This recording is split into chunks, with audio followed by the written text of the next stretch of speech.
Vamos hoje falar sobre qual a diferença entre a técnica psicanalítica e a clínica psicanalítica, né? Então, poderíamos primeiro falar o que une as duas coisas, né? Então, qual é a semelhança entre a técnica psicanalítica e a clínica psicanalítica? Total, né? A clínica psicanalítica dá as diretrizes para o desenvolvimento da técnica psicanalítica. Então, a clínica psicanalítica é aquilo que a gente observa e que é trazido para a análise, principalmente pela transferência. Então eu preciso me tornar um observador, um leitor dos processos transferenciais inconscientes, né? Eu preciso saber, Freud Além da Alma é um bom filme para assistir, quem quiser saber o que é a transferência, a importância da transferência. Essa transferência ela é inconsciente, tá? Ela não é fácil de ser percebida, determinada, né, discernida, né? Eu para fazer o discernimento, o que é que está sendo transferido, eu tenho que entrar no jogo ali e sentir e perceber com a contra-transferência, né, com sentimentos contra-transferenciais, o que é que aquilo ali está realmente querendo dizer. Então eu percebo, por exemplo, toda vez que a análise começa a melhorar, né, do ponto de vista dos objetivos da análise, o sujeito interrompe a análise. Então, isso aí suspeito de ser uma atuação movida pela transferência, né?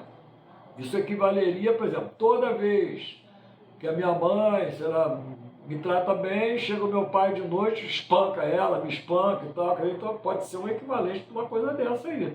Então, eu não suporto, né, digamos assim, ter, né, o resgate de uma coisa boa, porque eu sei que amanhã o negócio vai piorar e na minha cabeça a coisa fica ligada assim, né? Se acontece alguma coisa boa comigo na análise, eu estou começando a melhorar, ficar mais poderoso, né, digamos assim, de resolver meus problemas, né? Vem alguma coisa pior aí depois, porque é isso que eu estou acostumado a encontrar nas relações interpessoais, é isso que está registrado no meu inconsciente. E isso está sendo transferido para ser resolvido pela análise. Então isso vai ter que ser trabalhado mais ou menos como a gente está tentando fazer aqui. O primeiro passo para trabalhar alguma coisa é você saber qual é a coisa, né? Então é preciso que eu observe, olhe de outros ângulos, com outros olhares, né, aquele mesmo fenômeno, para que eu possa defini-lo melhor, fazer o discernimento adequado e principalmente perceber que aquilo ali é uma transferência, não é uma coisa real que está acontecendo agora, é a repetição daquela coisa antiga que sempre atrapalhou a minha vida e que está interrompendo a minha análise. Então, dessa vez, embora eu esteja com muita vontade de interromper a análise, eu vou dar um jeito de continuar a análise. Então, essa que é a atitude progressista, né, digamos assim, dentro de uma análise nesse momento. A técnica psicanalítica, ela vem das necessidades da clínica psicanalítica via transferência, tá? Então, eu vou precisar desenvolver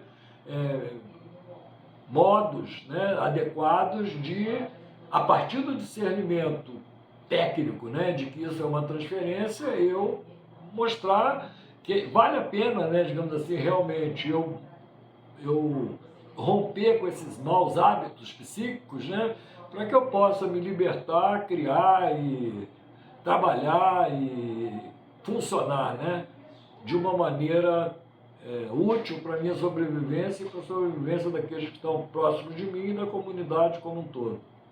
Então tem tudo a ver, tá? Se quiserem mais aprofundamento em relação a isso, estamos aqui com os livros aqui, Clínica Psicanalítica, tá? Que é o norte, que dá os fundamentos para o desenvolvimento da técnica psicanalítica, tá? Aí eu vou ler um pouco de cada um, tá? Vou ler aqui um pouco da contracapa de cada um desses livros. A clínica psicanalítica está na origem da teoria psicanalítica e está na origem da técnica psicanalítica também.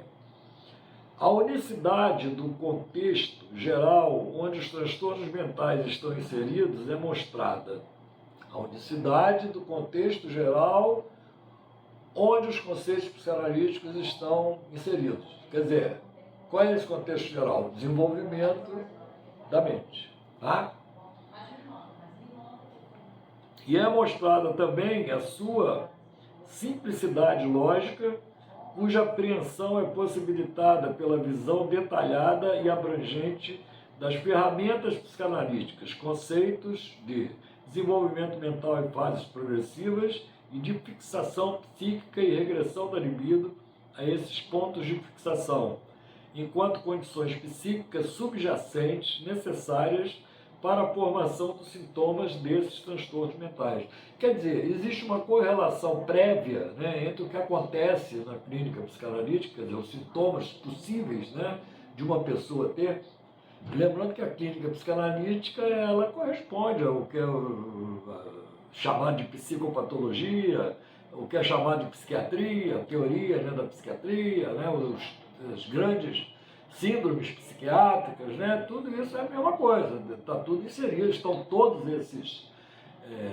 essas nosologias, diferentes nosologias inseridas num contexto de ou desenvolve ou fica parado.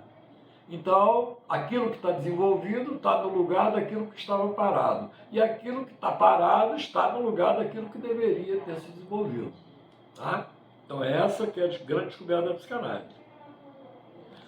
A teoria psicanalítica formulada por Freud é capaz de explicar detalhadamente todo e qualquer transtorno mental. Olha só a abrangência disso, olha o valor, né, desse trabalho, né? É simplesmente capaz de explicar detalhadamente todo e qualquer transtorno mental, não cabendo substituições norteadas por outros parâmetros, em especial aqueles parâmetros e substituições que desdizem ou contraditam os conceitos psicanalíticos básicos de desenvolvimento e regressão da libido a pontos de fixação nas fases libidinais de estruturação da sexualidade infantil.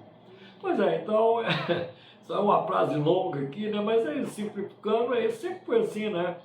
A sexualidade infantil assusta, a sexualidade infantil demanda trabalho, e isso faz com que um contingente muito grande de pretensos interessados em psicanálise migrem para as escolas de resistência à psicanálise, né?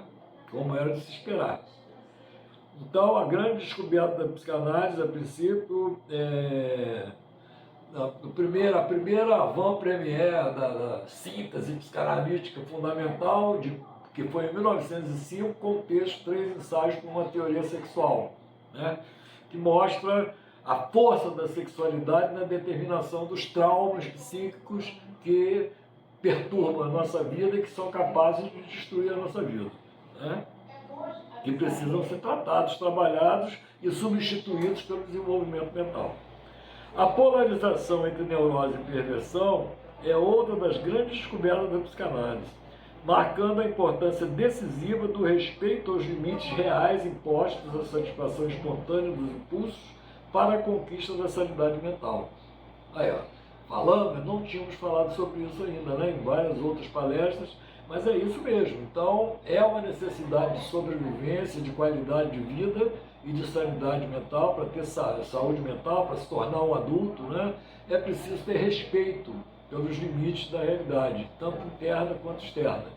Respeitar a realidade interna é valorizar a introspecção, mergulhar na sua própria mente, nos fundamentos dela e conhecer o seu inconsciente, conhecer as suas transferências e saber manipular, tratar e trabalhar essas transferências, né, numa análise.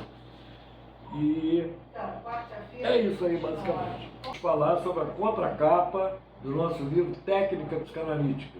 Tudo que a técnica psicanalítica desenvolveu é baseado nos conhecimentos da clínica psicanalítica, na observação rigorosa e exaustiva dos fenômenos psíquicos. Se não, vejamos, vamos ler um pouco aqui. O fenômeno psíquico da produção de sintomas vigis que invadem a consciência, esse detalhe é importante, né? O sintoma é durante a vigília, né? Então, então deve ter mais energia psíquica envolvida aí, porque pessoas que não têm sintomas, pessoas normais, elas têm sonhos também. Então, sonhar demanda menos energia, né, psíquica do que um sintoma, né? Então, os sonhos, eles têm menos, são mais, assim, fáceis de ocorrer do que os sintomas. Tanto é verdade isso que nós sonhamos de 4 a 6 vezes por noite. Pessoas normais, né? Pessoas neuróticas, perversas e psicóticas também sonham. Agora, não é todo mundo que tem sintomas, né? Sintomas tem que ter uma regressão às fases lá do desenvolvimento da libido, fase fálica, histeria, fase anal, neurose obsessiva, fase oral, psicose, né? E mais para trás ainda tem o autismo,